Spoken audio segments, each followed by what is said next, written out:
àwọn nǹkan kan wà yóò tí ó tún ṣẹlẹ̀ láyìíká àwọn ọba ní àyíká àwọn ọba. Bí kíni? Àwọn ìṣẹ̀lẹ̀ tó jẹ́ pé a máa mú bí àbùkù wá pé kí ló wá ṣẹlẹ̀ sáwọn ọba wa yìí.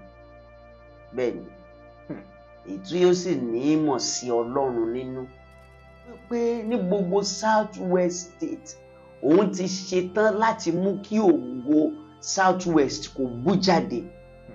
Ṣùgbọ́n ohun tó wà ńbẹ̀ ni wípé kí àwa ọmọ ìlú ká máa gbàdúrà kí Olúwa fún wa ní àwọn adarí tí wọ́n á fi òótọ́ àti ìbẹ̀rù Ọlọ́run ṣe sin ọmọ ènìyàn. Ló wá rán mi sí gómìnà ìpínlẹ̀ Ọ̀yọ́. Onímọ̀ẹ̀rọ Ṣèyí Mákindé kọ́ ọ̀hún. Bẹ́ẹ̀ gọ́vùnà Adeleke. Kí àwọn náà kí wọ́n gbàdúrà fún orí ọ̀fẹ́ kí wọ́n lè ṣe ìjọba yẹn ètò àkókò tí wọ́n ṣì ń lò lọ́wọ́ yìí kí wọ́n ṣe pẹ̀lú ìbẹ̀rù Ọlọ́run.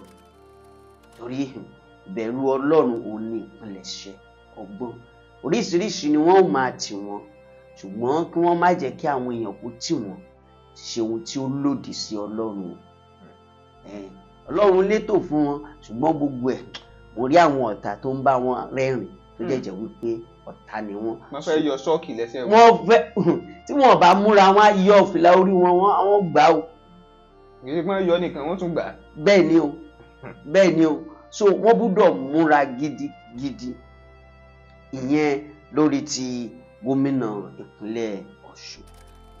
DFASH Express Logistics Services has gone far, even beyond your imagination, to serve you better in Ibadan and beyond. DFASH Express Logistics Services has proven integrity to make you get whatever you want, wherever you are, and whenever you wish. Our services include global and local courier services, e-commerce, express delivery, pickup and delivery, and a lot more. Your convenience and safety of your parcels and luggages are so paramount to us. For further inquiries, please call DFASH Express Logistics Services on 0906 727 0530 and 0805 467 5088. DFASH Express Logistics Services. Your convenience is our priority.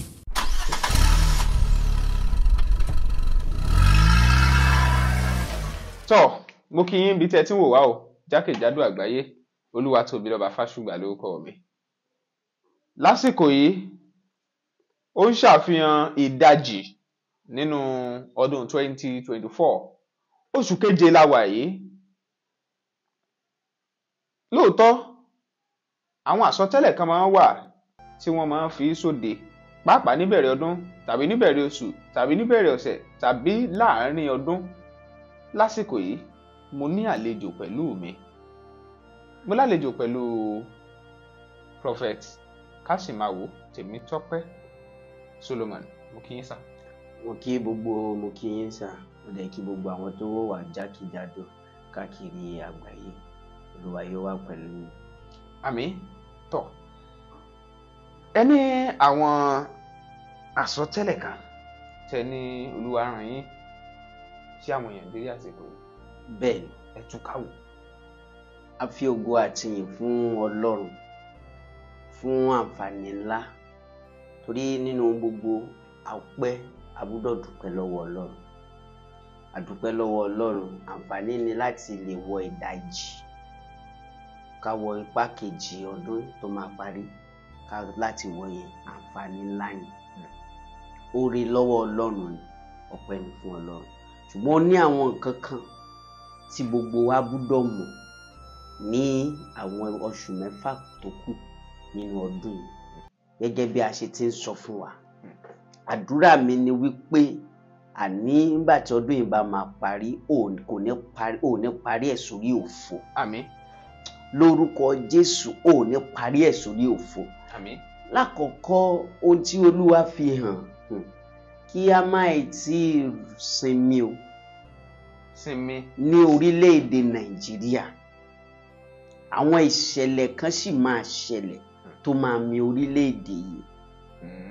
bẹ́ẹ̀ ni àwọn ìṣẹ̀lẹ̀ tó ní agbára, ṣùgbọ́n Olúwa ní pé nínú rẹ̀ lòun fẹ́ gbà láti mú ìfẹ́ òun ṣẹ lórílẹ̀‐èdè yìí. So nínú ríru omi yẹn, ibẹ̀ lọ́lọ́run, inú ẹ̀ náà lọ́lọ́run máa gbà, inú ìlàkọjá yẹn náà lọ́lọ́run máa gbà tí ìfẹ́ Ọlọ́run ti máa wá sí ìmúṣẹ. Ọdún yìí tó parí, a tún wò pé ewúrú èwo la tún já sí yìí, ṣùgbọ́n ẹ má mìkàn, Ọlọ́run ń bẹ lẹ́nu iṣẹ́. Olúwa yóò sì mú àwọn ọmọ rẹ̀ làjà. Àmín, àmín. Olúwa rán mi sí gómìnà ìpínlẹ̀ Ọ̀yọ́. Onímọ̀-ẹ̀rọ Ṣèyí Mákindé kọ̀ọ̀hún. Bẹ́ẹ̀ ni wọ́n ń ṣiṣẹ́ takuntakun ní Ọ̀yọ́ state. Ṣe mọ̀ pé gbogbo èèyàn kan náà ni ó fẹ́ yẹn, kò sí ìgbà téèyàn wà tẹ̀ tí ìyàwó rẹ̀ àbí bóyá nǹkan kan ó ṣèyàn, kò possible kí gbogbo ayé fẹ́yàn. So tí gbogbo ayé bá fẹ́yàn, ẹnìyẹn ní ìdí àdúrà o, torí ogun kan tún nìyẹn, ogun ni. So gbogbo èèyàn ò gbúdọ̀ fẹ́yàn náà, ṣùgbọ́n wọ́n gbìyànjú gidigidi. Àwọn kan ti gbé oríṣiríṣi jáde lórí Ọ̀yọ́ state, ṣùgbọ́n èmi dúró nínú májẹ̀mú Ọlọ́run. Gbogbo ibi lórí Ọ̀yọ́ state, Olúwa yí dànù. Àmín. Olúwa sọ di asán. Àmín. Olúwa yí dànù. Olúwa sọ di asán. Àmín. Mo fẹ́ rọ gómìnà, wọ́n gbúdọ̀ múra sí ètò ààbò, pàápàá jùlọ láàárín àwọn ẹnu ibodè àwọn ìlú kéréje kéréje. Bẹ́ẹ̀ ni àwọn atiláwí wọ́n fẹ́ ṣọṣẹ́. Àwọn atiláwí, àwọn wo ni atiláwí? Àwọn bí àwọn atiláwí tó ń dá wà láàmú lọ́yọ́ state ojú àwọn Fúlàní yìí lọ oríṣiríṣi bẹ́ẹ̀ yẹn, kó múra security gidi. Báwọn Fúlàní fẹ́ ṣọṣẹ́. Bẹ́ẹ̀ gbogbo àwọn tó dáko sí ìgbèríko kí wọ́n bá máa lé wọn kúrò lóko wọn. So wọ́n gbúdọ̀ múra kíákíá, ìwọ̀n pàjáwìrì ni, torí tí kíní yẹn tó bá bú ju bó ṣe yẹ kó bú lọ, òun ló máa ba rere tí bàbá yìí ṣe jẹ́. So Ọlọ́run dẹ̀ wà lẹ́yìn wọn, regardless of what people are saying, Ọlọ́run wà lẹ́yìn wọn. Ṣùgbọ́n ètò ààbò yẹn wọ́n gbúdọ̀ múra sí o, wọ́n gbúdọ̀ múra sí gidigidi, torí if not, ohun tí ó máa tẹ̀yìn ẹ̀ jáde, everybody nígbà tí ìlú ò bá sí ní àlàáfíà, tí ó di wípé bó lọ ìyá mi kó nítorí kálukú ń dorí ẹ̀, kò sẹ́nibọ̀dì tó máa rántí pé gómìnà ló ṣe báyìí, gómìnà ló ṣe báyìí, gómìnà ló ṣe báyìí. So mo tún fẹ́ rọ̀ wọ́n, kọ́lọ́run kó fún wọn ní orí ọ̀fẹ́ kí wọ́n gbìyànjú lórí ètò ààbò ní ìpínlẹ̀ Ọ̀yọ́ ju ti àtẹ̀yìnwá lọ. Lórúkọ Jésù, Olúwa yóò fún wọn ṣe. Mo dẹ̀ gbà ládùúrà wípé gbogbo àwọn ìran èké lórí Ọ̀yọ́ state, lórúkọ Jésù kò ní wá sí ìmúṣẹ. Ṣùgbọ́n nínú gbogbo ẹ̀ náà, ohun tí wọ́n nílò ni wípé wọ́n múra sọ̀rọ̀ ètò ààbò ní ìpínlẹ̀ Ọ̀yọ́ ní àwọn ìlú kéréje kéréje. Bákan náà, Olúwa rán mi sí Ọ̀ṣun state governor. Mo ṣáà máa ti ń jíṣẹ́ fún bàbá. Ìyẹn bàbá Adélékè. Bàbá Adélékè. Àwọn kan máa ń pè wọ́n gómìnà oníjó. Bẹ́ẹ̀ ni, wọn ò ní gba fìlà orí wọn lórúkọ Jésù. Ṣùgbọ́n àwọn nǹkan kan wà láyìíká wọn tí wọ́n gbúdọ̀ tètè mójútó. Àwọn ogun tó ń bá ní rẹ́rìn ní ọjọ́ téèyàn bá nídìí wọn tí wọ́n á di ọ̀tá. Gómìnà nídìí láti wò ó, torí sáà kejì wọn kò ní jẹ́ pé bóyá wọ́n á mú easy bẹ́ẹ̀ yẹn o. Bẹ́ẹ̀ ni ibi tí wọ́n ti expect ìjákulẹ̀, wọ́n á bá ìjákulẹ̀ pàdé. Àwọn tí wọ́n lérò wípé wọ́n lè kúrò lẹ́yìn wọn, wọ́n ó kúrò. Àwọn nígbà tó bá fẹ́ ṣe ẹlẹ́ẹ̀kejì. Bẹ́ẹ̀ ni wọ́n máa dìde ní. Àwọn tí wọ́n lérò pé máa kúrò lẹ́yìn wọn máa kúrò. Àwọn tí wọ́n lérò pé àti èdèdè ṣe kìíní àpò. So ìdí nìyí, àwọn kan sì ń bá wọn rẹ́rìn lọ́wọ́lọ́wọ́, ṣùgbọ́n ọ̀tá ni wọ́n. So ìdí nìyí tó fi jẹ́ wípé wọ́n gbúdọ̀ kíyèsára. Wọ́n gbúdọ̀ kíyèsára pé ẹni tó ń bá wọn rẹ́rìn tó dẹ̀ tún fogun jà wọ́n, kó gun ẹ̀ kó má borí wọn. So ìyẹn nípa ti gọ́vùnà Adélékè. Kí àwọn náà wọn afẹ́fẹ́ léèkún, kí àwọn náà dẹ̀ ní kí wọ́n gbàdúrà fún orí ọ̀fẹ́, kí wọ́n lè ṣe ìjọba yẹn ètò àkókò tí wọ́n ṣe ń lò lọ́wọ́ yìí kí wọ́n ṣe pẹ̀lú ìbẹ̀rù Ọlọ́run, torí ìbẹ̀rù Ọlọ́run òun ni ìpilẹ̀ṣẹ̀ ọgbọ́n. Oríṣiríṣi ni wọ́n ó máa tì wọ́n, ṣùgbọ́n kí wọ́n má jẹ́ kí àwọn èèyàn kó tì wọ́n ṣe ohun tí ó lòdì sí Ọlọ́run. Ọlọ́run létò fún wọn, ṣùgbọ́n gbogbo ẹ̀ mo rí àwọn ọ̀tá tó ń bá wọn rẹ́rìn tó jẹ́ wípé ọ̀tá ni wọ́n. wọ́n fẹ́ yọ ṣọ́ọ̀kì lẹ́sẹ̀ wọn. wọ́n fẹ́ tí wọ́n bá múra wọn á yọ fìlà orí wọn, àwọn gbà ó. kì í ṣe pé wọ́n yọ nìkan wọ́n tún gbà. bẹ́ẹ̀ ni o, bẹ́ẹ̀ ni o. So wọ́n gbọ́dọ̀ múra gidigidi. Ìyẹn lórí ti gómìnà ìpínlẹ̀ Ọ̀ṣun. Now ní gbogbo South West States, gbogbo ilẹ̀ Yorùbá. gbogbo ilẹ̀ Yorùbá. Okay. Ọlọ́run yóò pa wá mọ́. Àmín. Ọlọ́run yóò ṣàánú fún wa. Àmín. Olúwa ní wípé ní gbogbo South West State òun ti ṣetán láti mú kí ògo South West kó bú jáde. Ṣùgbọ́n ohun tó wà ńbẹ̀ ni wípé kí àwa ọmọ ìlú ká máa gbàdúrà kí Olúwa fún wa ní àwọn adarí tí wọ́n á fi òótọ́ àti ìbẹ̀rù Ọlọ́run ṣe sin ọmọ ènìyàn. Ṣé rí ohun tó ń dà wá láàmú ojú wípé kò sí ìbẹ̀rù Ọlọ́run. Ọ̀pọ̀lọpọ̀ tí wọ́n dẹ̀ ṣe adarí kò sí ìbẹ̀rù Ọlọ́run. Nígbà tí ó bá dẹ̀ ti sí ìbẹ̀rù Ọlọ́run kò sí ni ẹni tí èèyàn bá ń ṣe àkóso lé lórí èèyàn á máa mú un sìn, wọ́n á mú un sìn. So tá a bá ti múra ṣá, tá a bá ti gbogbo àwa ọmọ ìlú káyé máa ṣépè. Kìnìkan no, Ọlọ́run ní ètò fún wa. Ó dẹ̀ ti ó ti ní àwọn ohun ńlá kan tó máa ti South West yìí tó máa ti jáde, and then àwọn ọmọ ilẹ̀ Yorùbá Ọlọ́run fẹ́ gbé wọn ga. Ọlọ́run fẹ́ gbé wọn ga. Ó fẹ́ sọ wọ́n di ńlá. Ó fẹ́ mú wọn gbilẹ̀. Ó fẹ́ mú wọn gbòòrò. Mo pa ní àṣẹ lórúkọ Jésù, Olúwa yóò ka ìwọ náà mọ́ wọn. Àmín. Ṣùgbọ́n ohun tó wà ńbẹ̀ ni wípé kí ní South West yìí kí a máa gbàdúrà pé àwọn adarí wa Olúwa kó fún wọn ní ìbẹ̀rù rẹ̀ àti ẹ̀mí ìṣọ̀kan, ẹ̀mí ìfẹ́ ní tòótọ́ láti lè sin ọmọ ènìyàn, kì í ṣe pé ara wọn nìkan ni wọ́n á fi ipò tí wọ́n bá wà ni wọ́n á fi sìn. Then àwọn ọba, ẹ̀yin bàbá mi, Olúwa ò ní fi wá ṣẹ̀sín o. Àmín. Àní ṣẹ̀sín o. Àmín. Àwọn nǹkan kan wà yóò tí ó tún ṣẹlẹ̀ láyìíká àwọn ọba, ní àyíká àwọn ọba. Bí kíni? Àwọn ìṣẹ̀lẹ̀ tó jẹ́ pé a máa mú bí àbùkù wá pé kí ló wá ṣẹlẹ̀ sáwọn ọba wa yìí. Bẹ́ẹ̀ ni ètò yóò sì ní ìmọ̀ sí Ọlọ́run nínú. Ètò ní ìmọ̀ sí Ọlọ́run nínú. So àwọn ọba wa kí Ọlọ́run kó má fi àyè gba ẹ̀sín àti àbùkù tí mo lè sùn torí ipò tí wọ́n wà yẹn ipò ńlá ni. A gbọ́dọ̀ máa sọ̀rọ̀ òdì sí àwọn ọba, ṣùgbọ́n ohun tó wà ńbẹ̀ ni wípé kí Ọlọ́run kó ṣàánú fún àwọn ọba wa, pàápàá jùlọ ní South West. Ní South West gbogbo àwọn tó dẹ̀ kóra jọ pọ̀ láti fi àwọn ọba ṣẹ̀sín àbí láti dojú ogun kọ wọ́n, gbogbo ẹ̀yin bàbá mi mo gbà ládùúrà ogun wọn kò ní borí yín. Àmín. Ẹ̀yin lẹ́rẹ̀ẹ́yìn wọn. Àmín. Bákan náà eléyìí ìkìlọ̀ sáwọn ọba ni kí wọ́n má gbàbọ̀dè mọ́. Bẹ́ẹ̀ ni. Pé àwọn ọba ń gbàbọ̀dè. Ìmí nínú wọn, kò ṣe gbogbo wọn o. Ìmí nínú wọn, wọn ò gbúdọ̀ gbàbọ̀dè tí ìlú. Wọn ò gbúdọ̀ gbàbọ̀dè tí ìlú. So anything tí wọ́n bá fi ọwọ́ sí kàn ṣe nínú ìbẹ̀rù Ọlọ́run àti ìfẹ́ àwọn tí wọ́n ń ṣe adarí lé lórí. Ó ṣe pàtàkì. Ó ṣe pàtàkì kí Olúwa kó ran àwọn kábíyèsí wa, Olúwa kó ràn wọ́n lọ́wọ́ o. Lórúkọ Jésù ikú òjijì kò ní wọ àárín wọn o. Àmín.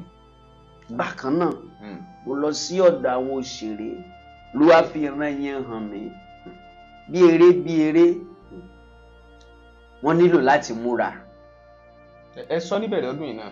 Bẹ́ẹ̀ ni wọ́n nílò láti múra. Oye tí mo tún wá rí tó fẹ́ ṣẹlẹ̀ ní apá kejì ọdún ìtàbọ̀sí ó tó ní agbára ni tí mo rí pọ́ sí báyìí. Bẹ́ẹ̀ ni o. Pé àwọn ilé tó ti ṣẹlẹ̀ sẹ́yìn. Ọlọ́run má jẹ́ kó jẹ́ kékeré o. Nǹkan tí mo kàn ṣáà ń gbà ládùúrà ni pé kí ìyẹn kọ́lọ́run kó ṣàánú àwọn òṣèré. Kọ́lọ́run kó kàn ṣàánú wọn. Ṣé àsìkò wọn ló tó ni àbíbò? Àsìkò kọ́ o, wọ́n ń tafà síra wọn ni o. Wọ́n ń gbéra wọn yẹ̀wò. Ṣé rí mo máa ń sọ nǹkan kan? Ṣé rí àwa kan máa ń wò báyìí pé ilé ìwà báyìí alágbára ló ń dúró sókè. Alágbára ló ń dúró sókè. Tó bá lágbára kò ṣe gbogbo àwọn tó wà lókè lèèyàn. Ẹranko wà ń bẹ, oríṣiríṣi ló wà ń bẹ. So tó bá ti ní agbára ẹlòmíì ò tiẹ̀ ní rí ẹbọ á yanjú ẹ ni. So now ohun tó wà níwájú wọn ní agbára. Tó dẹ̀ jẹ́ wípé oníkúlùkù wọn gbọ́dọ̀ múra mọ́ gbà ládùúrà ààbò Ọlọ́run yóò dájú lórí wọn. Torí kò sí ayọ̀ wípé eléyìí lọ kò sí nǹkan kan tá a fẹ́ gbà bẹ́ẹ̀. Ṣé ìjà ògo náà wá ń jà ní àbí ìjà kí la fẹ́ pè? Ṣé mọ̀ pé oríṣiríṣi bí ọ̀nà mẹ́ta ni ó pín sí. Wọ́n ń tawọ́ síra wọn. Bẹ́ẹ̀ bákan náà ni ìmíì nínú wọn ìrìn wo ló rìn tí ògùn ẹ̀ fi bú yóò san ẹ̀jẹ̀. So bí àwọn kìíní yẹn bó ṣe wọnú ara wọn ni àwọn péréte ní àsìkò ẹ̀ ti tó. Second half tá a wọ̀ yìí àwọn míì sì máa lọ́nu wọn tó jẹ́ pé àkókò ẹ̀ tó. Ṣùgbọ́n èyí tí mo rí yìí kò ń ṣe ọ̀rọ̀ ogun àkókò tó lélẹ̀. Ọwọ́ òkùnkùn pọ́nbélé bíi pé wọ́n kíyàn máa ṣàṣírà èèyàn tó sì mú wípé kí wọ́n jí. Bíbélì ní ẹ jẹ́ alágbára nínú Olúwa àti nínú ipa rẹ̀. Àwọn gbọ́dọ̀ kún fún agbára kí wọ́n wá agbára rí. Agbára Ọlọ́run tó ń borí ogun èṣù gbogbo. Agbára Ọlọ́run tó ń borí ogun ọ̀tá gbogbo. Ó má lọ dàbí àwàdà. Àwọn ọfà àìsàn yẹn orí fífọ́ tó kàn lọ́ra bẹ̀rẹ̀ inú kíní kan tó kàn lọ́ra bẹ̀rẹ̀ tẹ́ ẹ̀ kàn rò pé wọ́n á dẹ̀ diagnose ẹ̀ kíní kan cancer of the kíní kan kíní kan of the kíní kan kíní kan of the kíní kan. Gbogbo ẹ̀ sáà ní ọ̀fun náà. Gbogbo kíní yẹn ogun ayé ni root foundation àwọn kíní. Ogun ayé ọfà òkùnkùn pọ́nbélé òun ni. So tí a bá dẹ̀ tètè lọ sí root yẹn kí wọ́n mú ọfà yẹn kúrò. Gbogbo oògùn tí wọ́n bá lò at the end of the day ibi tó máa padà já sí náà ní ikú òjijì. Ṣùgbọ́n mo gbà ládùúrà fún gbogbo àwọn òṣèré Yorùbá wa yìí lórúkọ Jésù k'Olúwa kó dá ikú òjijì dúró. Àmín. Lórúkọ Jésù ikú àìtọ́jọ́ Olúwa kó dá dúró. Àmín. Ọlọ́run kó dáàbò ẹ̀bùn wọn ju gbogbo ẹ̀ lọ. Mo fẹ́ rọ̀ wọ́n wípé kí oníkálùkù wọn kó jẹ́ alágbára. Láàárín àwọn òṣèré yẹn gan náà àwọn upcoming wọn wọ́n máa kún fún àdúrà.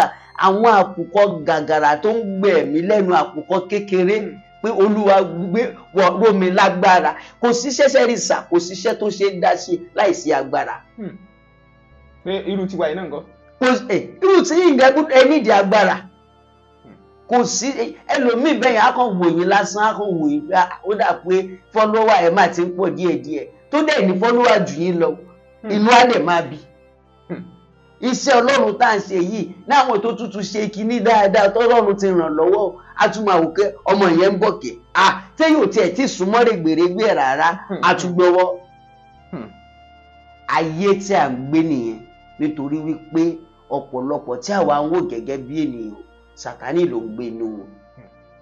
Kò dẹ̀ sí nǹkan kan téèyàn lè retí lọ́wọ́ Sátánì ju kó jáyàn lólè kó pa kó dẹ̀ pa.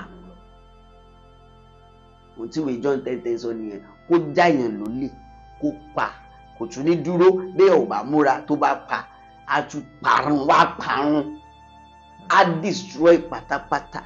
so àwọn òṣèré kọ́ máa mú lérè o, kọ́ máa mú lérè o, àtútù wọ ìrìn àjò náà o lórúkọ Jésù.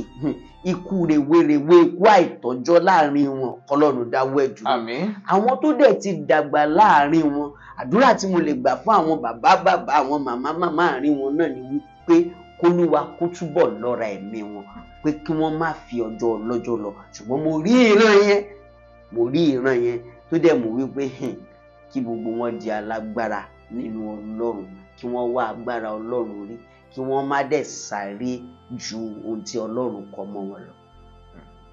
Torí ọ̀pọ̀lọpọ̀ nínú ìrìn àjò pé mo fẹ́ di mímọ̀ káàkiri nínú iṣẹ́ òṣèré yìí, mo fẹ́ blow láàrin ọdún kan, á sáré ju bó ṣe yẹ kó sáré lọ, á wọnú nǹkan tí ó yẹ kó wọ̀, á tẹríba fún nǹkan tí ó yẹ kó tẹríba. Kò dẹ̀ sí bó ṣe lè tẹríba fún Sátánì, ó máa lẹ́jẹ̀ tí wàá sàn. Bẹ́ẹ̀ ni Sátánì tó bá fúnyàn ní nǹkan, ohun tó máa fi gbà lọ́wọ́ ẹ̀ pọ̀, so á san ẹ̀jẹ̀, so á dẹ̀ ní time duration, iye ìgbà báyìí ni o, ìgbà báyìí ni o, tó bá fẹ́ kó continue báyìí ló máa ṣe o. So kí wọ́n yàgò fún gbogbo àwọn nǹkan wọ̀nyí, kí Ọlọ́run kó túbọ̀ dára rẹ̀ pọ̀ mọ́ wọn ní orúkọ Jésù. Àárín àwọn olórin ńkọ́? Àárín àwọn olórin a lè kà wọ́n náà sí kàtígórì yẹn, torí àwọn náà gbogbo wọn ló ń tọrí bọ everywhere pé kán ṣàgbóhùn mi. Gbóhùn mi. Bẹ́ẹ̀ ni eré gbóhùn mi. Tí sọ̀rọ̀sọ̀rọ̀ ńkọ́? Kàtígórì kan náà ni gbogbo ẹ̀. Bẹ́ẹ̀ ni eré pé kán ṣàgbóhùn mi. Nǹkan tèmi máa sọ láàrin yẹn ni wípé ibikíbi rere tó bá ń sá, ibikíbi tó bá dé, tó bá ti la pé kó máa fi ẹ̀jẹ̀ èèyàn ṣe kankan, mọ̀ wípé yóò lẹ́yìn. Tọ́ ọ̀dà àwọn àsọtẹ́lẹ̀ mi wo ni ó tún wà nílẹ̀? Àwọn àsọtẹ́lẹ̀ tó wà báyìí náà ni wípé ṣẹ́rí a ti sọ ti orílẹ̀-èdè, mo ti sọ ti àwọn òṣèré àti àwọn gọ́vùnà tí Olúwa rán mi sí. Tí oníkálukú wa ni wípé Olúwa ní rere pọ̀ nínú oṣù mẹ́fà tó kù yìí. Rere pọ̀? Bẹ́ẹ̀. Nínú oṣù mẹ́fà tó kù yìí? Bẹ́ẹ̀. Tá a ti wọnú ẹ̀ already. Tá a ti wọnú ẹ̀ yìí, Olúwa ní rere pọ̀. Bákan náà dẹ̀ ni wàhálà wà. Ó wà lágbára báyìí o. Bẹ́ẹ̀ ni, ire pọ̀, wàhálà dẹ̀ wà. Ṣé rí now ohun tí mo fẹ́ rọ̀ àwọn ènìyàn ni wípé kóníkálukú mójútó ọ̀rọ̀ ara ẹ̀. Ṣé rí ọdún ere tó kù ní oṣù mẹ́fà yìí káyàyàyà, ẹ rí i pé tẹ bá observe àwọn ọ̀rọ̀ tá t'Olúwa ti ń lò wá láti sọ, ṣe ẹnu báyìí máa yí. Ṣé rí ire wà ní ọdún yìí tó jẹ́ wípé ẹlòmíì sẹ́ a máa gbàdúrà kọ́dún yìí má parí, bẹ́ẹ̀ ẹlòmíì ti ń sunkún báyìí pé kọ́dún yìí pọ̀jù dé, pé ọdún yìí kò gbé òun rárá. Now ire tó wà ní ọdún yìí, ìdààmú tó wà ń bẹ ni wípé ìdààmú yẹn ṣe rí gbogbo ọmọ Ọlọ́run gbé ojú ẹ kúrò nínú ìdààmú, gbójú ẹ sínú oore tí Ọlọ́run fẹ́ ṣe fún ẹ. In every storm there is a way. Ọ̀nà wà. Bẹ́ẹ̀ni. Ọ̀nà àbáyọ. Bẹ́ẹ̀ni. Ní gbogbo ìlàkọjá yẹn ọ̀nà àbáyọ wà tó yẹ pé nínú ìlàkọjá yẹn, nínú wàhálà yẹn l'Ọlọ́run ti fẹ́ gba ògo sà. Òun ní ẹ wo àwọn ọmọ bàbá Jósẹ́fù, wọ́n tà dànù, wọ́n sọ sínú ogun torí àlá ẹ̀ wípé ṣé kí ló fẹ́ jẹ́ tí bàbá yóò dọ̀bálẹ̀ fún ẹ, kò tẹ̀ ń ṣe first born, agbogbo ó ṣèdè dọ̀bálẹ̀ fún ẹ, àwọn ẹgbẹ́ á dọ̀bálẹ̀ fún ẹ, kí irú nǹkan tó rí àwọn ò ní jẹ́ kó ṣe. Now pé káwa wá dẹrú ẹ. Ṣùgbọ́n nínú gbogbo ìlàkọjá Joseph yẹn, inú ìrádàràdà tẹ̀sù kó lé àwọn siblings yẹn lọ́wọ́ láti ṣe fún Joseph, nínú ẹ̀ ibẹ̀ ọ̀nà yẹn gangan inú ìlàkọjá yẹn l'Olúwa dúró sí tó mú lọ sáàfin tí lè rí rẹ̀ ṣe. Ohun tó wà ń bẹ nìyí, sẹ́rí tí a bá ti gbé wàhálà yẹn sọ́kàn pé ayé Tinubu yìí epo 800 naira 1 true náà tún ta báyìí o báwo la ṣe ṣe o ṣe rí èèyàn máa ṣàròyé tọ́dún yẹn fi máa parí ni. So ìdí nìyẹn tí mo fi sọ wípé kéèyàn múra sí ọ̀rọ̀ ara ẹ̀ wàá gbé ìgbésẹ̀. Olúwa ní ire wàá gbé ìgbésẹ̀ ni. Ó ti ní àwọn ẹnìkan pè mí nípa orí ọ̀fẹ́ Ọlọ́run kó ṣe ẹ rí pé orí àkínwá sórí pé kí n sọ pé lágbájá pè mí tàmẹ̀dò báyìí torí wípé ìkankan nínú àwọn ẹ̀kọ́ tèmi rí kọ́ lára àwọn bàbá tí wọ́n kọ́ mi, àwọn bàbá rere tán kọ́ mi. Àṣírí Olúwa bẹ pẹ̀lú àwọn ènìyàn. Bẹ́ẹ̀ náà ni ìwọ tó bá pe wòlíì, ohunkóhun tó bá wòlíì sọ àárín ìwà àti wòlíì ni, kò ṣe nǹkan tá máa fi sọ pé kí á lè máa fi gba ráǹkì. No, ẹni yẹn pè mí nínú ẹ̀bí tí mo ti ń gbàdúrà fún lÓlúwa sọ fún mi pé mo rí adé lórí ẹ̀ báwo bá ṣé ọmọ ọba ní oníbẹ̀ ni wọ́n lè máa wo fọ́nrán ẹ̀ báyìí.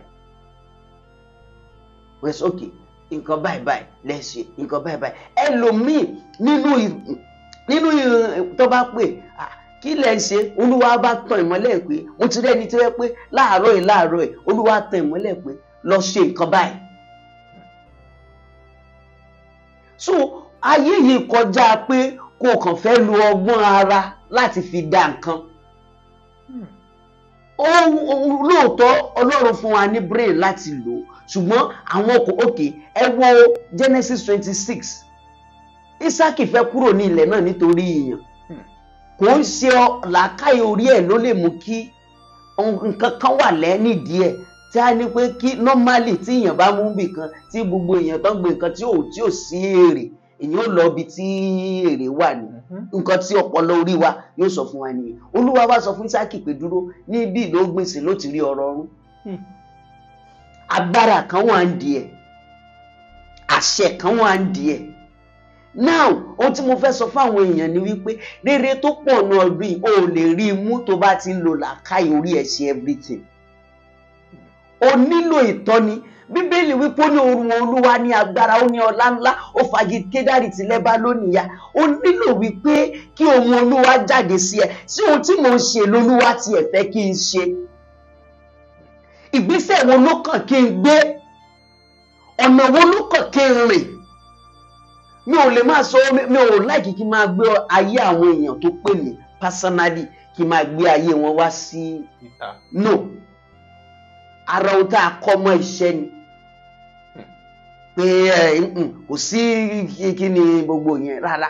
Ṣùgbọ́n nípa orí ọ̀fẹ́ Kristi Olúwa ń lò wá. Àwọn tó dẹ̀ ń pè wọ́n mọ̀ pé Olúwa ń lò wá. Pé báyìí ó kàn lè kàn iṣẹ́ rí ibù gan ó kàn yín ọkàn lè kàn jí láàárọ̀ kó wò pé owó wà lọ́wọ́ òun fẹ́ lọ ṣe bísínẹ́sì Ọlọ́run má jẹ́ ó tẹ́gbẹ̀yìn. Mo ti rẹ́ni tó pè mí òun fẹ́ ṣe báyìí mo ní gbà tá a praise tó ló wá tan ìmọ́lẹ̀ tó o bá dáwọ́lé wàá jẹ gbèsè ni. Bẹ́ẹ̀ni adẹ̀rí ẹlòmíì tó yẹ pé ẹ sọ fún náà gbogbo ẹlòmíì kan ló máa gbọ́ so irú wọn yẹn wọ́n á fi lè mọ̀kọ́ náà ń lóyàn yín tó bá ti láfojúdi. Amen. Ẹlòmíì láfojúdi. Bẹ́ẹ̀ni so a ṣe owó mi dẹ̀ kọ́ ló fi ṣòfò. So nígbà tó bá di ṣe irú wọn á padà wá. So bí àárín yẹn ṣe rí ẹ so ire tó wà nínú ọdún yìí bó ṣe lè rí mú ká má tanra wa nípa ìtọ́ni àti gbígbọ́ ohùn Olúwa ni. Ọ̀dà ẹ má bínú mo sáré fẹ́ wọlé síbi yìí nínú àwọn àsọtẹ́lẹ̀ kan tẹ́ sọ níbẹ̀rẹ̀ ọdún yìí nípa bí ọdún yìí ó ṣe lọ. Ẹ mẹ́nu bà ohun tó ní ṣe pẹ̀lú iná ọmọ rárá tí yóò ṣọṣẹ́. Ó sì máa ṣọṣẹ́ o. Àti ẹ̀dá àwọn ìròyìn lọ́tún lósì tó ṣe ń jáde tó fi mọ́ àwọn ṣọ́ọ̀ṣì ní mẹ́fà tó ṣì kù ọjà àti bẹ́ẹ̀ bẹ́ẹ̀ lọ. Bẹ́ẹ̀ni mẹ́fà tó ṣì kù yìí ó sì máa ṣẹlẹ̀. Bẹ́ẹ̀ni. Ó sì máa ṣẹlẹ̀. Kí máa lójútùú ṣé kò Olúwo fún yín lójútùú sí àbí? Ohun tó wà ń bẹ ojútùú tó wà ń bẹ náà ni wípé kí a máa gbàdúrà pé Olúwa má káàbù ẹ kúrò lórí mi. Àdúrà ńlá ni. Kò sí àjálù tí ó lè dá bá ọmọ ènìyàn tí ààbò Ọlọ́run bá ti kúrò lórí ẹ̀. So Olúwa má káàbù ẹ kúrò lórí mi bẹ́ẹ̀ dẹ̀ ni má jẹ́ kí n bá àwọn ẹlẹ́ṣẹ̀ jẹ̀yà. sẹ́rí ẹlòmíì bẹ́yẹn ní oh my God, mo gbàdúrà gbogbo ẹ̀yin tí ẹ wà ní ọjà ńlá yìí, iná tí ó jojú kíá tẹ́ fi wọ oko gbèsè, àánú fọwọ́ lórí yín. Àmín. Mo rí ọjà ńlá kan tí iná sì máa ṣẹyọ lórí ẹ̀. Bẹ́ẹ̀ ni, iná ńlá dẹ̀ ni. Iná ńlá dẹ̀ ni. Gbogbo táyà tájà ní big market jẹ́ wọ́n gbọ́dọ̀ múra Èkó, wọ́n gbọ́dọ̀ múra ìṣòro Èkó gan nìkan, wọ́n gbọ́dọ̀ múra káàkiri ní lọ sí north gan nínú ìhun tó ló wá fi hàn mí lọ́wọ́lọ́wọ́ ẹ̀, lọ sí north bẹ́ẹ̀ yẹn àwọn ọjà ńlá. Ṣé rí ohun tó wà bẹ́ẹ̀ ni wípé àwọn olókòwò wọn nílò láti mọ nǹkan kan. Kí ni nǹkan náà? Kéèyàn má bá ẹni tí Ọlọ́run fẹ́ jẹ níyà, kéèyàn má bá dùn, àbí ẹni tí Sátánì fẹ́ náà lẹ́gbàá, kéèyàn má bá bó ṣe jẹ́. Ṣé rí ọ̀rọ̀ nǹkan kan wà ní Bíbélì, ọ̀rọ̀ Jónà ni. Gbogbo àwọn torí Jónà ní ọkọ̀ omi ó fẹ́ dájú dé, ló fi fẹ́ dájú dé. Àwọn tó kù ò ṣẹ̀, wọn ò ṣẹ̀ rárá. Ìgbà tí wọ́n tó sọ Jónà sínú omi ní rírú omi tó dákẹ́, ní atẹ́gùn tó stop. Ó túmọ̀ sí wípé ohun táwọn olùtajà mi, àwọn businesswomen yóò mọ̀ ní wípé kí wọ́n ṣe ìwádìí. Kò sí nǹkan mo fẹ́ bá lágbájá, ẹ wádìí ẹ̀. And then nígbà tí iṣẹ́ rí Sátánì ò fẹ́ kí anybody ṣe rere láyé torí ó fẹ́ fi gbogbo ènìyàn sínú ìgbèkùn rẹ̀. Now nígbà tí a bá ní àwọn shop bẹ́yẹn, o gbúdọ̀ máa kọ́ máa ṣètò àdúrà fún ààbò. Bẹ́ẹ̀ ni wọ́n gbúdọ̀ máa ṣètò àdúrà fún ààbò. Ṣé rí oríṣiríṣi ọ̀nà Ọlọ́run lè gbà láti yọ̀yàn nú ewu. Ó lè jẹ́ ìgbà tí iná yẹn bá fẹ́ sọ bóyá wọ́n ti búùkù pé wọ́n fẹ́ gbé ọjà tuntun wọlé. Ọlọ́run àwọn ọmọ adìlé àwa ọjà tuntun ò ní wọlé so that wọn ò ní jẹ gbèsè. Bẹ́ẹ̀ lórúkọ Jésù, oṣù 6 tó kù nínú ọdún yìí ò ní pàdánù ohun rere. Àmín. Sátánì ò ní já ẹ lólè. Àmín. Bẹ́ẹ̀ ni, so bí àárín yẹn bó ṣe rí nìyẹn, àwọn ìṣẹ̀lẹ̀ náà yẹn ẹ̀yin lẹ tún mú mi lọ bẹ̀. Ó máa ṣẹlẹ̀, a tún máa gbọ́ ìmí láìpẹ́. Ìmí ń bẹ ọwọ́ Ọlọ́run wà ń bẹ, ìmí ń bẹ ẹ̀san ni. Ẹ̀san. Yes. Ọwọ́ Ọlọ́run wà ń bẹ ẹ̀san. Ìmí ń bẹ dẹ̀ ni wípé ogun òkùnkùn tó fẹ́ sọ àwọn èèyàn di kòròfo. Bẹ́ẹ̀ torí ìmí bẹ́ẹ̀ yẹn àjùkẹ́ ìwọ lágbájá ọmọ lágbájá ló ti ní ṣọ́ọ̀bù 3, aṣọ ẹ̀dì lẹ̀lẹ̀ náà bá bẹ òkùnkùn lọ́wọ́ ẹ̀tì, náà bẹ àwọn àjẹ́ lọ́wọ́ ẹ̀tì. So tó bá dẹ̀ ti di irú nǹkan bẹ́ẹ̀ yẹn, èèyàn lè ọ̀dà fún gúúsù kí kókó mi ru gúúsù lọ. Èèyàn lè ọ̀dà fún kínní kí gbogbo ẹ̀ kó dúró. Anything ló lè ṣẹlẹ̀ láti lè jẹ́ wípé kí ẹni yẹn kó ṣàṣe òwò àṣedànù. Lórúkọ Jésù, gbogbo ẹ rí pé Olúwa ti rán wa sáwọn oníṣòwò báyìí. Gbogbo ẹ̀yin oníṣòwò ẹ ní ṣòwò àṣedànù. Àmín. Ohun gbogbo tẹ́ bá kówó lé lórí yóò mú èrè wá. Àmín. Lórúkọ Jésù, kò ní bọ́ sí èbúté òfo. Ṣùgbọ́n oníṣòwò tí ò bá ní Ọlọ́run kó dẹ̀ máa gbọ́ ìtọ́ni, ibi ò jìnnà sí wọn. Ẹ sọ̀rọ̀ kan lẹ́ẹ̀kan nínú ẹ sọ pé àsọtẹ́lẹ̀ tí Ọlọ́run fi hàn mí nígbà tẹ́ bẹ̀rẹ̀ àwọn àlàyé ọ̀rọ̀ yìí nípa àkọlù àwọn Fúlàní láwọn ibi oko pé ṣé ìṣẹ̀lẹ̀ tí ó mú kíyàn wà lélẹ̀ nítorí àwọn àgbẹ̀ wọn ní lè lóko mọ́. Wọn lóòótọ́ wọn lọ mọ́ báyìí, àwọn wọn bá tó tún lọ ṣèṣe pé ibi tí wàhálà ó ti ṣẹlẹ̀ sílẹ̀ Yorùbá rí. Ìdí náà nìyẹn tí mo fi tètè pé gómìnà ìpínlẹ̀ Ọ̀yọ́. Bákan náà gan kékìtì náà múra. Ìpínlẹ̀ Èkìtì. Bẹ́ẹ̀ ni kan múra fún ààbò. Ṣé rí tí wọn bá tètè wọ́n ṣètò ààbò dáadáa, wọ́n á lé àwọn àgbẹ̀ kúrò lóko pátápátá. Yányán. Bẹ́ẹ̀ ni so bẹ́ẹ̀ dẹ̀ ni ọrọ̀ Nàìjíríà inú iṣẹ́ àgbẹ̀ ló wà. It is agriculture.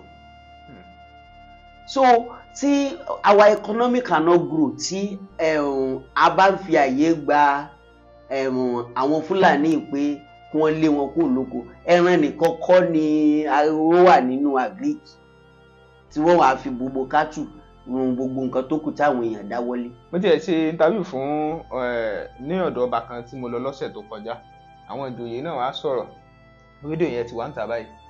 Àwọn ìjòyè wá sọ̀rọ̀ níbẹ̀ ni wọ́n sọ pé nígbà táwọn bá jẹ ẹran láàárọ̀, jẹ ẹran lọ́sàn-án, jẹ ẹran lálẹ́ tó dọjọ́ kejì tó pé ẹran làwọn tó kì mọ́lẹ̀ ní sáwọn ó jẹ ẹran kú ni. Pẹ̀lú ọ̀rọ̀ tẹ́ sọ yẹn ló jẹ́ kí n mú ọ̀rọ̀ yẹn wá.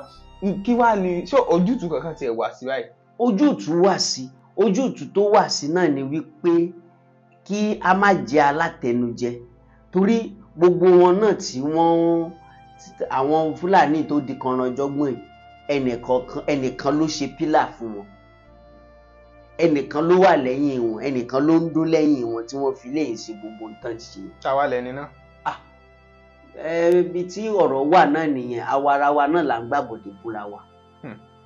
So ààbò Èkìtì kó múra, Ondo State gan kó múra, àwọn nǹkan kan náà máa ṣẹlẹ̀ l'Ondo State, àwọn afẹ́fẹ́ kan máa fẹ́ l'Ondo State gẹ́gẹ́ bí Olúwa ti fi hàn. So bẹ́ẹ̀ ni lórí ètò election wọn tí ó ń bọ̀, ẹni tó máa wọlé náà, ṣùgbọ́n àwọn ìpèníjà kan ṣáà máa wáyé ní ìlú yẹn náà. Bẹ́ẹ̀ ni ó máa wáyé ní ìlú yẹn. So bí àárín yẹn ṣe bó ṣe rí nìyẹn.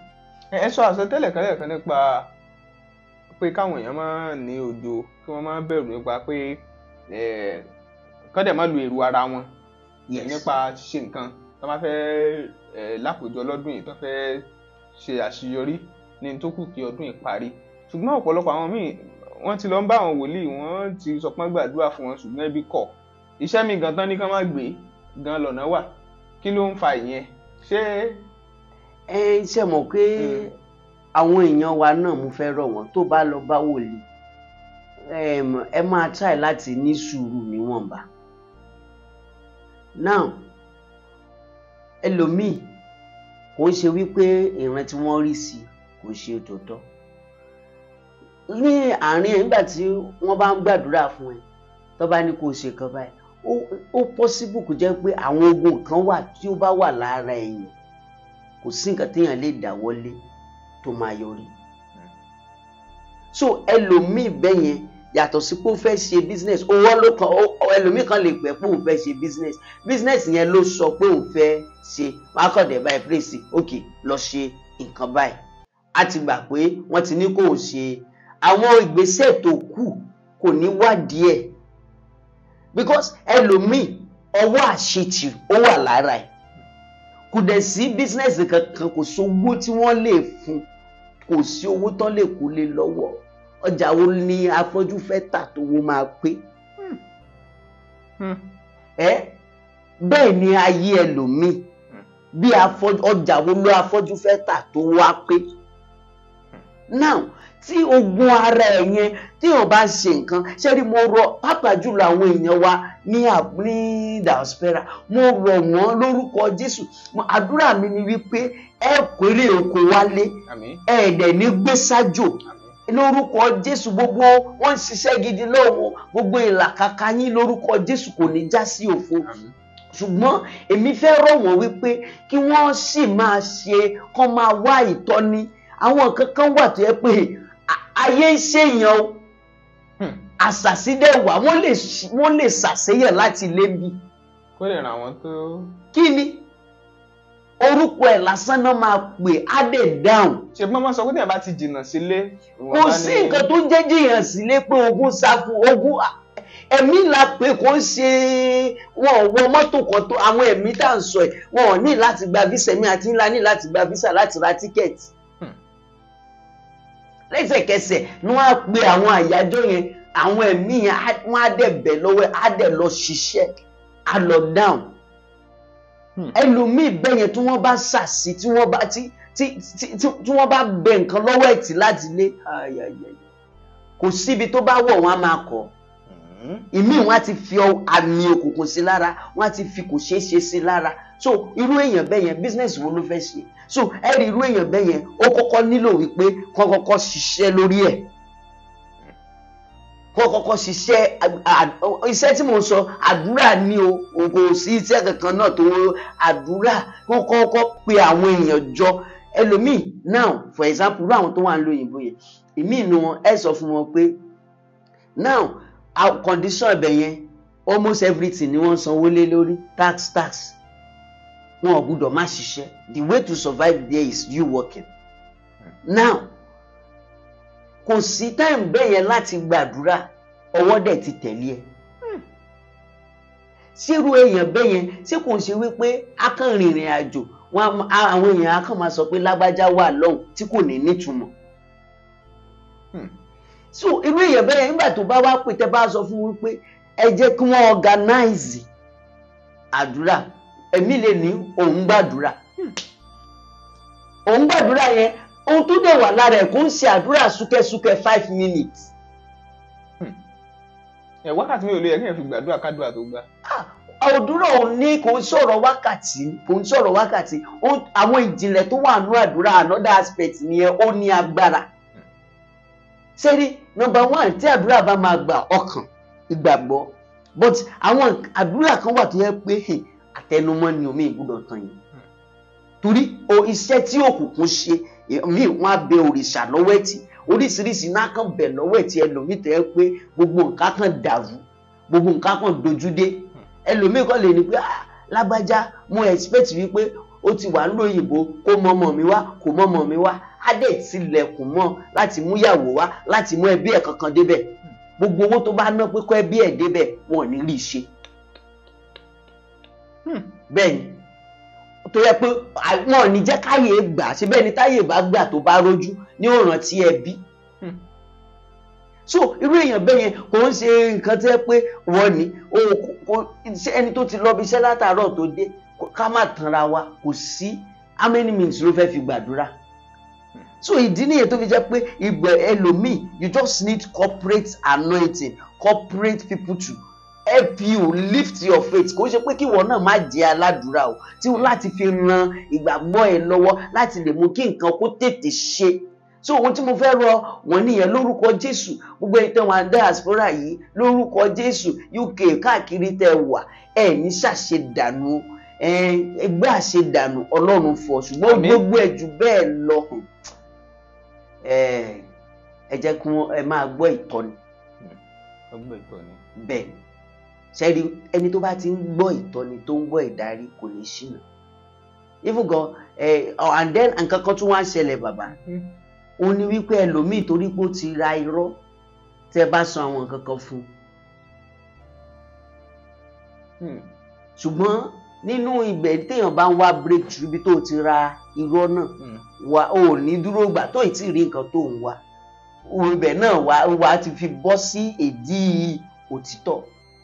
Ọ̀rọ̀ Ọlọ́run dẹ̀ wà fún wa láti fi máa gbé àwọn nǹkan kan yẹ̀wò. So bí àárín yẹn ṣe rí nìyẹn. In fact bóyá kó tó pe any prophet kó o kúrò náà kó o pé kó o ní bí bó ṣe ọjọ́ mẹ́ta kó o máa fi prophet yẹn lágbájá mo fẹ́ pè, Ọlọ́run ṣàánú fún mi, tọ̀mọ́lẹ̀ fún mi, ṣé kí n pè, kí báwo ló ṣe jẹ́, Ọlọ́run á dẹ̀ ṣe. Ṣùgbọ́n ká má tanra wa, bí àwa gan tá a ṣe jẹ́ wòlíì, àwọn nǹkan kan wà tó yẹ pé it is by corporate anointing. Kò sí pé ipá mi mo strong no. So ohun tó wà ń bẹ nìyẹn, àwọn ìrìn àjò tó wà ń bẹ nìyẹn. Lórúkọ Jésù Ọlọ́run yóò mú yín gbilẹ̀ o. Àmín. Yóò dẹ̀ fi ohun gbogbo rọ̀ yín lọ́rùn o. Àmín. Gbogbo ẹ̀yin tí ẹ wà ní diaspora tí ẹ pé kò ṣiṣẹ́ tí ó dẹ̀ ó difficult àti survive láì ṣiṣẹ́ lọ́run yẹn. Lórúkọ Jésù gbogbo ọwọ́ tó ń dí àti ríṣẹ́ yín lọ́wọ́, ọwọ́ yẹn gbẹ dànù. Àmín. Ọwọ́ yẹn gbẹ dànù. Àmín. Ọwọ́ yẹn gbẹ dànù. Àmín. Ọwọ́ yẹn gbẹ dànù. Àmín. Ọwọ́ yẹn gbẹ dànù. Àmín. Ọwọ́ yẹn gbẹ dànù. Alágbára tó fẹ́ sọ ẹ́ di ìrù, tí ò fẹ́ kí orí ọwọ́ yọ tán dẹ̀ fi gba iṣẹ́ lọ́wọ́ ẹ̀ tó dẹ̀ fi jókòó látọjọ́ ẹ̀, lórúkọ Jésù Olúwa gba agbára lọ́wọ́ ẹ̀. Àmín. Olúwa gba agbára lọ́wọ́ ẹ̀. Olúwa gba agbára lọ́wọ́ ẹ̀. Ohun tí mò ń sọ fún yín náà ni wípé àìníṣẹ́ yẹn ó ṣe jẹ́ kí wọ́n bá ẹ sọ́nà lé lórí, kán pray sọ́nà tí mo mí ni pé kán pray kí ló fà á, kí lọ́nà àbáyọ. Bí ìrìnàjò yẹn ṣe rí. Tọ́ àwọn tí àsọtẹ́lẹ̀ jáde pé ókè lọ́dún yìí wọ́n gbàdúrà kọ́dún yìí má parí, ẹlòmíì lóòótọ́ ti ń gbà àwọn àsọtẹ́lẹ̀ tó dáa láti bẹ̀rẹ̀ ọdún yìí kò tiẹ̀ tí rẹ̀ jáde bí yóò romira, ṣé kó sì jókòó náà síbẹ̀ láti nígbàgbọ́ pé gbókù kínkín báyìí kọjọ́ lọ ire náà dé. bí èèyàn bá jókòó rú ẹ ayé ẹ máa ta, so èèyàn gbúdọ̀ gbé, ìdí nìyẹn tí mo sọ pé o gbúdọ̀ gbé ìgbésẹ̀. Now o ti wo ìrìnàjò yẹn láti January, gbogbo ìgbìyànjú o rí pé kò rí bó ṣe yẹ kó rí. Tó bá jẹ́ wípé o lè yẹra fún àdúrà, yẹra. Tó bá jẹ́ pé o wo àwọn kan tó lè pèpè ẹ̀tẹ̀ kò yé mi mọ́ kórìíta tí mo bá ìrìnàjò ìdè, then àwọn ìgbésẹ̀ tó bá ní kó o gbé ìwọ náà gbìyànjú láti gbé. Ẹlòmíì náà dẹ̀ ní àwọn nǹkan kan tó ń ṣẹlẹ̀ sí ṣe rí Ọlọ́run sódàyé. God is a wonderful God. Àwọn àdìtú kan wà nínú ayé. Ọlọ́run gbà mí á fún wa ní nǹkan kan láti mú wa ká fi ra ayé gbé. Ṣe rí ẹlòmíì ohun tó mú kó tó fi máa pẹ́ nínú ogun ni wípé àwọn tọ́lọ́run fi lé lọ́wọ́ tó yẹ kó filẹ̀ kí nǹkan kan kó lè ṣẹlẹ̀ kò rẹ́dí àti filẹ̀. Bíi kíni? For example, okay, now ẹ jẹ́ kí n gẹ́gẹ́ bí mo ṣe jẹ́ wòlíì yìí, mo ní àwọn bàbá bẹ́yẹn. Nígbà tí mo bá gbàdúrà fáwọn èèyàn, tẹ́ lómi bá sẹ́ǹdì kankan bẹ́yẹn, nígbà tí mo ti gbàdúrà fún wọn, àwọn bàbá yẹn mi ò ní jẹ́ alánìkànjẹ. Bàbá ẹ gbà, mo gbàdúrà fún ẹnìkan, ẹ̀yin náà fi àṣẹ tì lẹ́yìn. Mo gbàdúrà fún lágbájá, ẹ̀yin náà ẹ gbà, ẹ fi kankan tì, ẹ fàṣẹ tì lẹ́yìn. Mo gbà. So ẹlòmíì dẹ̀ ní owó wà lọ́wọ́ ẹ̀ báyìí, Ọlọ́run má yẹ kí àwọn kó rán ẹlòmíì lọ sọ́run. Ohun tó wà lọ́wọ́ ẹ̀ yẹn mi sọ wípé kó lọ ta lé o, pé kó ṣe ju agbára ẹ lọ àbí kan sọ ẹ di ẹnu arinlẹ̀, ẹ má ṣì mí gbọ́. Ohun tí mò ń sọ ni wípé àwọn ìgbésẹ̀ tó bá yẹ kó o gbé, gbìyànjú láti gbé. Gbìyànjú láti gbé. Bẹ́ẹ̀ni, àwọn sacrifice ó máa ní there are times jẹ́ wípé days orí òkè là wà, ìrúbọ kan nìyẹn. So ayélomi bẹ́yẹn kò rẹ́dí àti ṣe ìrúbọ kankan. Ó máa jí láàárọ̀ kó jẹun kò lè gbàwẹ̀, kò lè ṣe anything. A tún ní wọ́n bá gbàdúrà kò rẹ́dí fún anything. Ó kàn dẹ̀ fẹ́ kí gbogbo ẹ̀ kó bá ọ̀fẹ́ dé. Ṣé ẹ get point mi? Kó kàn kẹ́gbẹ́ kàn wá rọrùn. And ayé ò rí bẹ́ẹ̀. Kò sí, ó lè dókè. Ẹ̀yin gan bẹ́ẹ̀ ṣe wà, ó ní àwọn sacrifice kan tẹ́ ti ṣe. Ó láwọn kankan tẹ́ ti pé jẹ́ tí kò rọrùn. Tẹ́ gbìyànjú ẹ̀ pé torí ó níbi kan tí mo ṣe kíni tí mo ń lọ. So kò ṣe ọ̀rọ̀ owó nìkan ni sacrifice yìí o. Sacrifice yẹn ó wà pẹ̀lú oúnjẹ inú. Ẹlòmíì ohun tó wà láyé ẹ̀ bẹ́ẹ̀ yẹn oúnjẹ náà fi ṣe. Kó sáà ti jẹun. Kò tí gbogbo tó ṣe tán. Tó dẹ̀ jẹ́ wípé ẹ̀mí tó ń bá fíra, ìjọ tó bá ṣera tó gbàwẹ̀ fún ọjọ́ 3, ìjọ yẹn lẹ̀mí yẹn akọ ẹrú ẹ̀ jáde nínú ayé ẹ̀. Tí o in fact kò sí ẹ̀mí tó takú tì yẹn, ìjọ ẹ̀mí àṣetì tó takú tì yẹn, ìjọ tó ṣera pé no, mo fẹ́ ṣe ara mi, nǹkan kan ò ní kan inú yìí. Ìdìdí ẹ̀ kúrò nínú àwẹ̀ yẹn lógun yẹn máa ṣe. So ẹ má ṣì mí gbọ́, kò sọ̀rọ̀ owó nìkan ni ohun tí mo sọ ẹ̀. People must know that there is a price to pay for everything that you want in life. So tí o bá ti ready láti sacrifice, kó tó di pé mo dé ipò tí mo wà yìí, I know the sacrifice. Kò ń ṣe pé adédé ń ríran àwẹ̀jú o, but kò ń ṣe pé òyànjí láàárọ̀ mo jẹ̀bà, ọ̀sán mo tútù wá nǹkan jẹ, kó tútù di kíní mo tútù fi nǹkan mí sẹ́nu, kò lè ságbára. So but ọ̀nà tó ní mi ò ní pé kẹ́ lọ gbàwẹ̀ o, rárá o. ọ̀nà tó lúkálukú tọ́nà ń pe oníkálukú sí ọ̀tọ̀ọ̀tọ̀, but there is for everything you want to do there is a sacrifice that you need to pay concerning that thing. Tí wọ́n bá kàn tẹ̀ pé Jésù ti san gbogbo ẹ̀, ó san gbogbo ẹ̀ lóòótọ́, ohun tó san ni pé ó san ìjìyà lórí ẹ̀ṣẹ̀ láti wá sí ọ̀dọ̀ ẹ̀ láti gba ayé ẹ̀ là, ṣùgbọ́n ayé tó ń gbé yìí àwọn ohun tó ti kó lé ẹ lọ́wọ́ pé àgọ́ ara ẹ̀gá àwọn certain things you have to sacrifice kí àwọn nǹkan kan kó lè wà kó dẹ̀ lè tilẹ̀kùn mọ́ àwọn nǹkan kan. Àsọtẹ́lẹ̀ lórí ìlàjì ọdún olè ń bá lọ. Ǹjẹ́ àsọtẹ́lẹ̀ kankan ti wà fáwọn ìránṣẹ́ Ọlọ́run ní ìdajì ọdún yìí ní tó kù kó tó parí? Mo ti sọ níbẹ̀rẹ̀ ọdún ìtẹ́báná tí mo sọ mo ní àṣírí àwọn olùṣàgùtàn máa tú dáadáa. Jẹ́ pé ohun tó lè mí gbé pamọ́ á gbé wá sí gbangba. Pé àṣírí dẹ̀ sì máa tú o. Pé kò tí ì tàn síbi tí. Àṣírí sì máa tú. Bẹ́ẹ̀ni àwọn èèyàn àwọn tẹ́nìyàn ò fọkàn sí wọ́n á bá ohun tí ò yẹ kan bá lọ́wọ́ wọn tí ìyàwó ká so bàbá lo kínní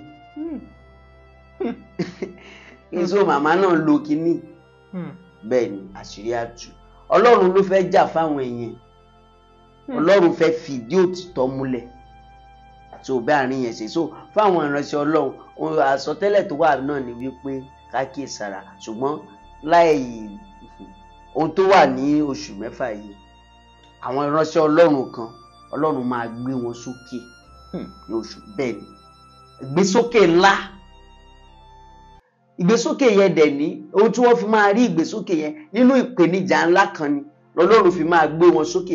Bẹ́ẹ̀ dẹ̀ ni àwọn míì àṣírí tó máa tú ó máa rẹ̀ wọ́n sílẹ̀ pátápátá báyìí ni àwọn oh God kákọ̀sá máa gbàdúrà àwọn ìjọ ńlá míì kí wọ́n gbàdúrà gidi kó má rí ogun ìtúká. Pé kíjọ lámọ́ dahoro. Kò sí nǹkan tí ò lè dahoro kí rọ́bà kan tẹ̀ wọ́n tẹ̀ ni o. Bẹ́ẹ̀ni bó ṣe rí nìyí. Ọ̀rọ̀ mọ̀wárè lónìí o. Bẹ́ẹ̀ ọ̀hún àwọn agbo ńlá ìkan ṣàmúra. Àdúrà gidi àánú gbogbo ẹ̀ nìkan lọ kún fún torí àwọn ìpèníjà tó jẹ́ wípé a fẹ́ a tú. Ó dà àwọn nǹkan tó fẹ́ tú ìjọ yẹn àwọn nǹkan ìpèníjà tó fẹ́ wá tú ìjọ yẹn ṣé ó kàn fẹ́ wá bẹ́ẹ̀ lásán ni àbí àfọwọ́fà àtàwọn gangan àbí kí ni ó ń ṣẹlẹ̀ ń bẹ̀ yẹn? Láàárín yẹn Sátánì wà lójú iṣẹ́.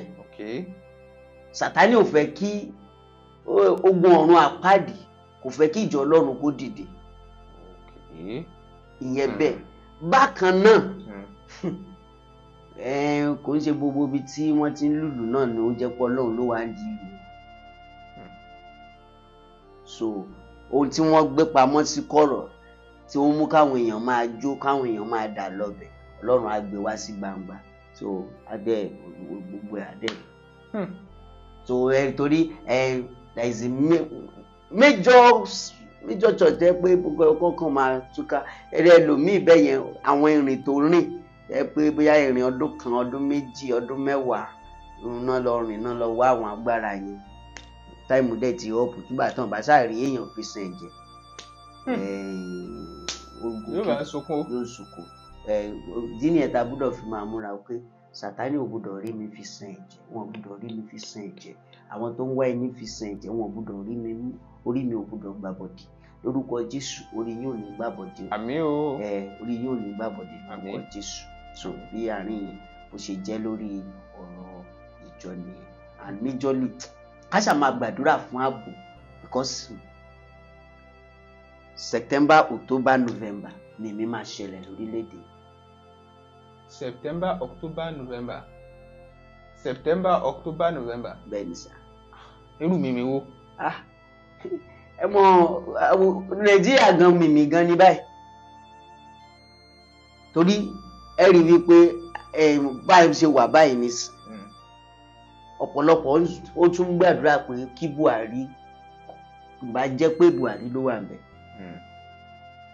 nítorí nǹkan ti ju dọ́bù lọ. Now mímí tó tún máa wá ṣẹlẹ̀ ni pé àwọn èèyàn àwọn ìṣẹ̀lẹ̀ tó yẹ pé yẹn wá wò pé sí Nàìjíríà yìí gan ṣé kò ti tán. Ìṣẹ̀lẹ̀ tó máa mú pé ká sọ ìrètí nù pé Nàìjíríà yìí ló ti tán. bí final à ń gbá. Bẹ́ẹ̀ ni ṣùgbọ́n nínú ẹ̀ náà lolúwa máa dé. Olúwa máa dé. Olúwa máa dé. Ọlọ́run dẹ̀ máa wá House of Assembly lọ. Àwọn sẹ́nítọ̀ yẹn mìmí máa dé bá wọn lóṣù 6 yìí. irú mìmí wo. Ìmí ń bẹ Olúwa fàìsàn fàtú níbẹ̀. Ìmí ń bẹ ikú àfàtú. Bẹ́ẹ̀ ni Ọlọ́run fẹ́ jà fáwọn èèyàn ẹ̀ ni gbogbo ìmí náà nínú wọn àwọn míì inú wọn bẹ́ẹ̀ yẹn tẹ́ pé kówó ohun tí wọ́n á lọ ná owó yẹn sí àṣírí àtú wọn tún ní rí èrè bẹ́ẹ̀. So àwọn Ọlọ́run máa dìídì wọbẹ̀ ni. inú ọdún tá a wà nú ẹ̀ náà. Bẹ́ẹ̀ ni Ọlọ́run máa dìídì wọbẹ̀ á fi jẹ́ kó yí alágbára wọn wípé òun ni Ọlọ́run lórí àwọn ènìyàn. ṣé kankan wà fún àwọn tó jẹ́ abiyamọ. Gbogbo ìgbà ni àdúrà fún abiyamọ. Ẹni tó bá jẹ́ abiyamọ gidi ó gbọ́dọ̀ máa ṣàkitiyan lórí ọmọ. So àdúgbò tó wà fún abiyamọ ni wípé àní ọrọ̀ ọlá rere wà nínú ọdún kí gbogbo abiyamọ kí wọ́n gbàdúrà fún àwọn ọmọ wọn. ṣé lè tó wà nílé àbí lókè òkun.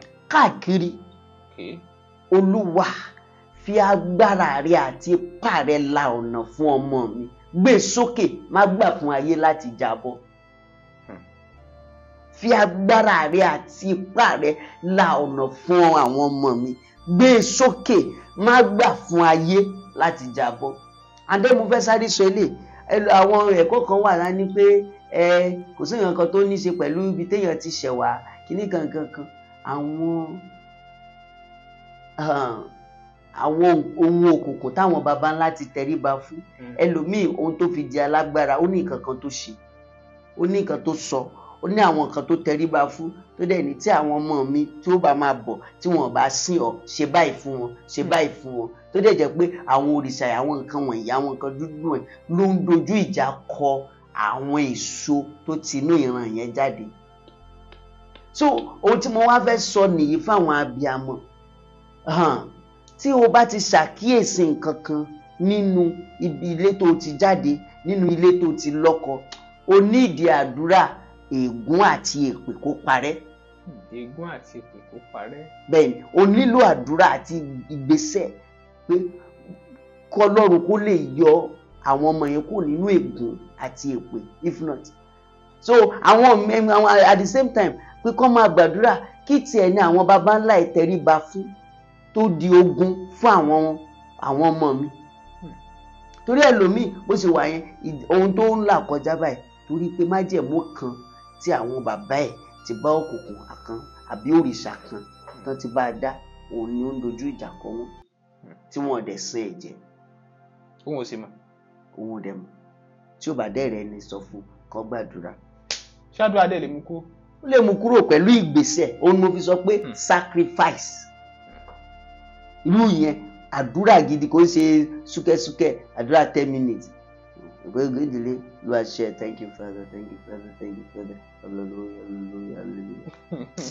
ní ogun ayé ló ń ṣe hallelujah hallelujah. àwọn ọmọ dáńdé kìíní wọ́n ti bà nǹkan jẹ́ gan. wọ́n máa sọ fún àwọn ọ̀dọ́ wa èrí tọ́dọ̀ ń kú kí ibi nísìn a sọ fún àwọn ọ̀dọ́ wa pé kò sógun wọn àwọn náà máa ṣe hallelujah hallelujah hallelujah hallelujah praise God praise God. wọ́n múra ogun tó tẹ̀lé ayé àwọn èèyàn tó fẹ́ bá ti yẹn jẹ́ lórúkọ Jésù ayé wa ò ní bàjẹ́. àmín àmín. tọ ọ̀dà ẹ jẹ́ ká kàdí ẹ̀ báyìí ẹ fi ọ̀rọ̀ àmọ̀ràn àti àdúrà gbà nídìí fáwọn tó ń wò yín jákèjádò àgbáyé. ẹ jọ màá fẹ́ fi táìmù gbàdúrà dáadáa àgbàdúrà fún gómìnà wa ní Ọ̀yọ́ state àgbàdúrà fún ìpínlẹ̀ kọ̀ọ̀kan ní south west yìí kò dẹ́ ṣe south west yìí nìkan orílẹ̀-èdè yìí gan àgbàdúrà fún gbogbo yín ní orúkọ Jésù. àmín. ní orúkọ Jésù. àmín. a fi gọ́vùnà Mákindé ìpínlẹ̀ Ọ̀yọ́ lé ọ lọ́wọ́ orí ọ̀fẹ́ àti agbára tí wọ́n tún fi máa ṣe ìjọba náà pẹ̀lú ìbẹ̀rù rẹ Olúwa yọ̀ǹda rẹ̀. Àmín. Ọlọ́run jẹ́ kí ààbò rẹ kó dájú lórí Ọ̀yọ́ state. Àmín. Àwọn Fúlàní darandaran má jẹ́ ń gba ìjọba ẹ̀ jẹ́ mọ́ wọn lọ́wọ́. Àmín.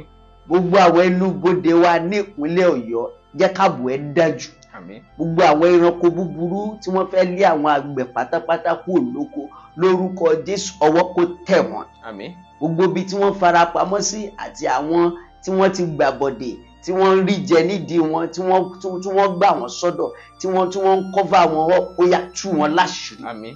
Jẹ́ kí gbogbo wọn jẹ́ kán ṣẹ̀sìn. Àmín. Olúwa Ọlọ́run ayérayé àgbàdúrà fún gbogbo South West State gbogbo ìjì tí ò ní atajẹ́ kéèyàn jáde ilé láàárọ̀ tí ò ní lè padà sílé lálẹ́ tákàn ṣàwábì kan dúró sí Olúwa má jò já wa. Àmín. Dá dúró. Àmín. Dá dúró. Àmín. Dá dúró. Àmín. Dá dúró. Àmín. Dá dúró. Àmín. Dá dúró. Àmín. Olúwa dá dúró. Àmín. Ọlọ́run ayérayé ó ti ní ire wà nínú ọdún ìfáwọn èèyàn rẹ̀. Ọlọ́run ohun tí ẹnì kọ̀ọ̀kan máa ṣe tí ó fi máa wọnú ire lọ tí ire á fi fẹsẹ̀ rìn wá bá tàn ìmọ́lẹ̀ rẹ̀. Àmín. Tàn ìmọ́lẹ̀ rẹ̀. Àmín. Mo gbàdúrà fún gbogbo ẹ̀yin tẹ́ ń wò wá káàkiri. The Lord will order your step in this 6 months in the name, this last part of the year in the name of Jesus. Amen. Ẹ ò dẹ̀ ní ṣìṣe o. Àmín. Gbogbo ẹ̀yin tẹ́ ń wáṣẹ gbogbo ní diaspora ní Nàìjíríà ní lórúkọ Jésù ilẹ̀kùn iṣẹ́ kó ṣí. Àmín. Gbogbo àṣàṣì tó fẹ́ kó parí ọdún ìṣèbùté òfò sí èbùté story Ọlọ́run gbẹ̀. Àmín. Ìyà ìmọ̀jì tó ń jẹ yìí Olúwa ṣàánú. Àmín. Ọlọ́run gbẹ̀. Àmín. Bẹ́ẹ̀ lórí gbàdúrà fún iléeṣẹ́ yìí náà kó lọ wájú. Àmín. Kó lọ wájú sí. Àmín. Kó lọ wájú sí. Àmín. Àwọn ilẹ̀kùn ńláńlá kó ṣí fún yín. Àmín. Jésù Olúwa wa. Àmín. Tọ́ ẹ bá wa dárúkọ yín gan-an lẹ́kùnrẹ́rẹ́ kẹ́ ẹ sì pe nọ́mbà yín jáde pẹ̀lú ilé ìjọsìn tí Ọlọ́run ti ń lò. Orúkọ mi ni Prophet Pastor Tèmítọ́pẹ́ Solomon Kashimawo láti ìjọ Àjíǹde Kristi. A wà nílùú Ìbàdàn. Fóònù nọ́mbà tí ẹ lè pè sí ìmọ̀ràn àbí pé àyín gbàdúrà fún kankan wádìí nkankan bí ètò àdúrà dìde fún kankan 08116038917 08116038917 ẹ ó ṣe rere. Tọ́ kò ní jù báyìí lọ fún ti dédé àsìkò yìí ẹ má gbàgbé lórí Bembeyeke Comedy ẹ follow wa ńbẹ̀ ẹ subscribe sí ní YouTube ẹ rẹ́rìn ẹ sì tó kẹ́kọ̀ọ́ níbẹ̀ tó tún ní nǹkan ṣe pẹ̀lú àṣà. Olúwatóbilọ́ba Fásùgbà ló kọ mi Bembeyeke lẹ́ ń pè mí lónìí ẹ ti wò lóní Bembeyeke ẹ máa share fáwọn ẹlòmíì lóní Bembeyeke. ATJ Textiles ló túbọ̀ ń jẹ́ kí ojú wa tàn sí aṣọ àdìrẹ ilẹ̀ wa. First National Àdìrẹ Festival tó wáyé kọjá ló túbọ̀ sọ ní jí láti máa túbọ̀ gbárùkù ti aṣọ àdìrẹ wa àti láti mọ ojúlówó yàtọ̀ sí ayédèrú. Ní báyìí gbogbo ẹ̀yin ará ilẹ̀ yìí àtòkè òkun tí ẹ ti ń pè fún ríra aṣọ àdìrẹ yín ATJ Textiles Àṣàní àti Àdùkẹ́ Foundation ṣetán láti máa kó ojúlówó ránṣẹ́ lówó tí kò wọ́n jù. Ẹ̀yin náà ẹ wo bàtà báàgì agbádá súùtì dúfè beddings wedding gown bangles cotton táì ọrùn àtàwọn ohun àrà míì tí wọ́n fi aṣọ àdìrẹ ṣe. Ẹ tètè ra tiyín lónìí. Bí ẹ bá sì tún fẹ́ ní rírán kí wọ́n tó kó ránṣẹ́ síbikíbi lágbàáyé ó rọrùn jù. ATJ Textiles wà ní nọ́mbà 8 Olúfẹ́mi Èsúrú Oṣó Street Ṣódùbí Oníkólóbó Abẹ́òkúta Ogun State Nigeria. Ẹ̀wẹ̀ ètò ìdánilẹ́kọ̀ọ́ fún individual corporate àti group wà. Youth and Women Empowerment náà kò gbẹ́yìn ní Àṣàní àti Àdùkẹ́ Foundation. Ẹ pè sórí 0803-472-0409 tàbí 0703-897-7028 lórí Instagram àti Facebook ẹ tẹ̀ ATJ Textiles aṣọ àdìrẹ ilẹ̀ wa tiwantiwa ni.